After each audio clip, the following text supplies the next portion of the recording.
안녕하세요. 네스타입니다. 다양한 소식들이 있는데요. 이제 임영웅님이 사랑의 콜센터 게스트에게 특별한 선물을 줬습니다. 그런데 이 선물이 임영웅님에게 소중한 것이었습니다. 과연 그 이유가 무엇인지 알아보겠습니다. 임영웅님이 멜론 톱 100 차트를 싹쓸이했습니다. 차트의 남자라고 말을 해도 과언이 아닌데요. 국내의 최대 음원 플랫폼인 멜론에서 새롭게 차트를 바꿨습니다. 탑 100 차트로 변경을 했는데요. 여기서도 임영웅님이 눈부신 기록을 세웠습니다. 15일 오전 8시 기준으로요. 멜론 톱 100에 임영웅님이 12곡을 올렸습니다. 자세히 보면요. 4위에는 이제 나 믿어요. 그리고 8위에는 별빛 같은 나의 사랑아, 10위는 히어로, 또 14위를 차지한 BK 러브 같은 경우는 사랑의 콜센터에서 임영웅이 불렀죠. 이 노래가요. 랩이 굉장히 많습니다. 랩을 잘하는 래퍼들도 이 노래를 하고 나면 숨이 가쁘다, 힘들다, 또 발음에서 좀 어려움을 많이 느끼는데요. 임영웅님은 래퍼도 아닌데 트로트 가수로 지금 활동을 하고 있는 상황에서 BK 러브를 완벽하게 해냈죠.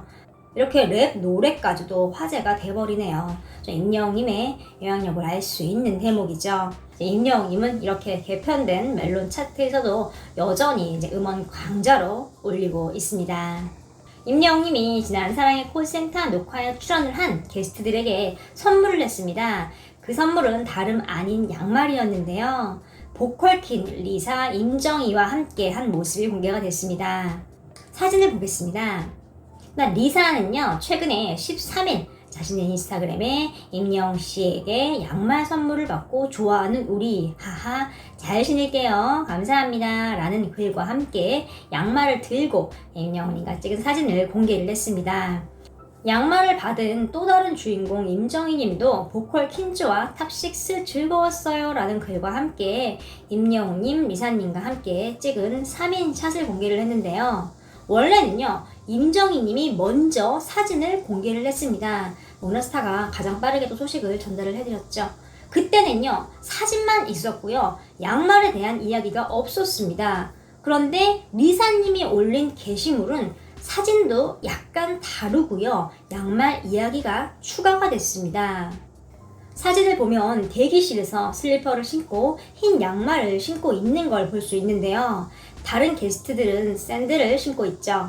녹화장에서 리허설을 하거나 준비를 할 때는 편안한 슬리퍼를 신고 다니게 됩니다. 녹화는 몇 시간 동안 좀 오래 진행이 되는데요. 계속 구두나 운동화를 신고 다니면 발이 불편하겠죠. 그런데 여름에 실내 녹화장은 또 에어컨을 빵빵하게 틀기 때문에 슬리퍼를 신으면 또 발이 시려울 수도 있죠. 그런 걸 이제 감안해서 여자 게스트들에게 양말을 선물을 한 게 아닌가 싶습니다.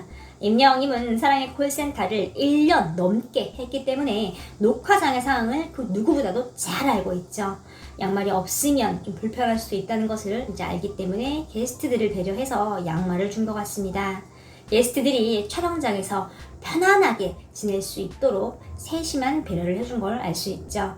임영웅님은 촬영 스텝이 아니라 프로그램의 주인공입니다. 양말은 스텝들이 챙겨도 되는 일인데 임영웅님이 직접 출연자를 살뜰하게 챙기고 있습니다. 자신의 경험을 비추어서 게스트들을 편안하게 해주려고 했고 또 무엇이 진정으로 필요했는지 고민을 했다는 걸 보면 알 수 있죠. 임영웅님이 게스트들에게 양말을 선물을 한 게 대단한 게 아니라고 생각을 할 수도 있습니다. 하지만 임영웅님에게 양말이 어떤 존재인지 알아보면요, 게스트들에게 소중한 것을 선물을 했다는 것을 알 수 있습니다. 임영웅님은 사랑의 콜센터와 뽕숭아학당 녹화를 할 때 항상 흰 양말을 신고 있는 걸 볼 수 있습니다. 자주 포착이 됐어요. 즉 양말은 이제 임영웅님에게 필수 아이템인 건데요. 과거 사진들을 같이 보겠습니다.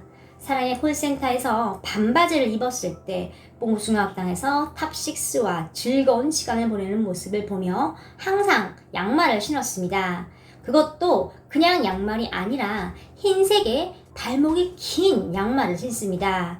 그런데 거기서 또 특이한 점은 양말의 목을 한쪽은 올리고요, 한쪽은 약간 접어서 신습니다. 이건 임영웅님 자신만의 양말 패션 센스인 것 같습니다. 방송 녹화 때뿐 아니라 한강에서 운동을 할 때도 흰 발목이 긴 양말을 챙기는 걸 볼 수 있는데요. 방송을 할 때, 대기실에서 준비를 할 때, 운동을 할 때도 항상 흰색 긴 목 양말을 즐겨 신는 걸 볼 수 있죠. 이렇게 방송과 일상생활, 축구 등 언제 어디서나 흰색 긴 목 양말을 이제 임영웅님이 자주 챙기는 걸 볼 수 있습니다. 임영웅님은 축구 매니아입니다. 쉬는 시간이 생기면 자주 축구를 하는 걸 볼 수 있는데요. 축구를 할 때는 항상 목이 긴 양말을 사용하게 됩니다. 거친 축구 경기에서는 양말이 잘 흘러내리기 때문에 긴 목의 양말을 착용을 해야 편안하게 경기를 할 수 있죠. 또한 종아리도 보호를 해야 하기 때문에 긴 목의 양말은 축구 경기에서 필수죠. 이렇게 축구에서 자주 긴 목 양말을 착용을 하는 걸 보면 이제 임영웅님은 긴 목 양말을 가장 편안하게 느끼는 것 같습니다. 임영웅님은 또한 양말도 자주 갈아 신습니다. 과거 뽕숭아학당에서 혼자 캠핑을 가는 방송에서 양말을 챙기는 모습을 볼 수 있었습니다. 당시에 빅팩에 캠핑 도구를 챙기면서 즉석 밥, 라면, 모기향, 속옷, 양말 4켤레, 세면도구, 모기 퇴치제 등 여러가지 챙겼는데요. 1박 2일로 갔던 캠핑이었는데 양말을 4켤레를 챙겼습니다. 당시 등산을 해야 했기 때문에 이제 올라간 후에 한 켤레 갈아 신고 저녁에 쉬면서 또 한 켤레를 신고 있어야 했죠. 다음 날에도 산을 내려오며 한 켤레를 신고 다 내려와서 운전을 할 때도 또 한 켤레를 신어야 했던 겁니다. 그러다 보니 양말이 4켤레가 필요했던 거죠. 캠핑을 갈 때 양말을 언제 몇 개 써야 할지 계획을 세우고 좀 꼼꼼하게 준비를 한 걸 알 수 있죠. 이렇게 양말 챙기는 것만 봐도 굉장히 철두철미하고 항상 계획에 따라 움직이는 걸 볼 수 있습니다. 임영웅님은 지난 크리스마스 때 라이브 방송을 했습니다. 시청자 여러분 다 보셨나요? 그때 이제 어린 시절 산타에 대한 생각을 고백을 하기도 했는데요. 임영웅님은 당시 양말을 걸어 놓았다고 이야기를 했습니다. 여러분은 언제까지 산타 할아버지를 믿었나요? 보통 초등학교 2학년에서 3학년 때까지 산타를 믿었다고 하더라고요. 그런데 저는 중학교 1학년 때까지도 산타가 있다고 믿었어요. 양말을 걸어놓고 자고 선물을 기대했습니다. 라고 털어놨죠. 산타와 양말과 관련된 임영웅님의 순수하고 귀여운 에피소드입니다. 이 대목만 봐도 임영웅님이 굉장히 맑고 순수한 걸 알 수 있죠. 은하스타는 개인적으로 이 방송을 들으면서 깜짝 놀랐는데요. 중1 때까지 산타가 있다고 믿었던 친구는 아마 거의 없을 거예요. 임영웅님이 어릴 때도 굉장히 순수했던 걸 알 수 있습니다. 또 어머니도 임영웅님의 이런 동심을 지켜주기 위해서 항상 멋진 선물을 챙겨준 걸 알 수 있죠. 임영웅님은 사랑을 듬뿍 받고 자란 것 같습니다.